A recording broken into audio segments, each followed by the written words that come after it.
সুপ্রিয় শিক্ষার্থীবৃন্দ, শুভেচ্ছা নিও। আগামীকাল থেকেই তোমাদের এসএসসি পরীক্ষা শুরু হতে যাচ্ছে। তোমরা মাসব্যাপী অনুষ্ঠিতব্য এসএসসি পরীক্ষায় সুস্থ শরীরে সকল পরীক্ষাগুলো সম্পাদন করো, এই কামনা করছি।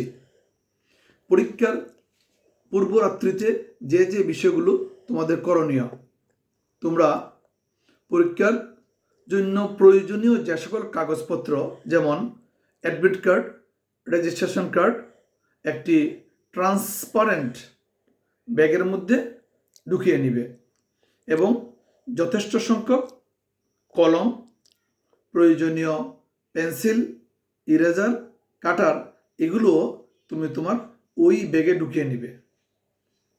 তবে সাথে করে কোনো ধরনের ইলেকট্রনিক্স ডিভাইস নেওয়া যাবে না। সেটা পরীক্ষা কেন্দ্রে প্রবেশের পূর্বেই তোমার ব্যাগ থেকে সরিয়ে নিতে হবে। পরীক্ষা কেন্দ্রে যে সকল বিষয় নিয়ে তুমি প্রবেশ করতে পারবে সেগুলো নিয়েই বাসা থেকে বের হবে।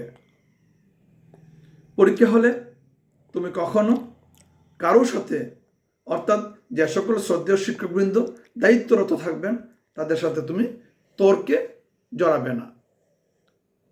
প্রথমত হচ্ছে, তুমি যে স্কুলে পরীক্ষা দিতে যাচ্ছ সেই স্কুলটি তোমার হয়তো অপরিচিত হতে পারে। এতে ভয় বা শঙ্কার কোনো কারণ নেই। সেই বিদ্যালয়টি তোমার পরীক্ষা দেওয়ার জন্য যথেষ্ট উপযুক্ত আছে। তোমরা এই মাসব্যাপী পরীক্ষায় সুস্থ শরীরে পরীক্ষা দিতে পারার জন্য আরও কিছু করণীয় আছে। তুমি যে সকল খাবার খেলে শরীরের জন্য সহজে হজমযোগ্য সেই খাবার গ্রহণ করবে। রাস্তাঘাটে চলাফেরার সময় তুমি যখন হেঁটে চলাফেরা করবে কিংবা কোনো যানবাহন ব্যবহার করবে, সকল ক্ষেত্রেই সতর্কতা অবলম্বন করবে। সুস্থ শরীরে পরীক্ষা সম্পাদন করো, এই প্রত্যাশা রাখছি। সবাই ভালো থেকো। ধন্যবাদ।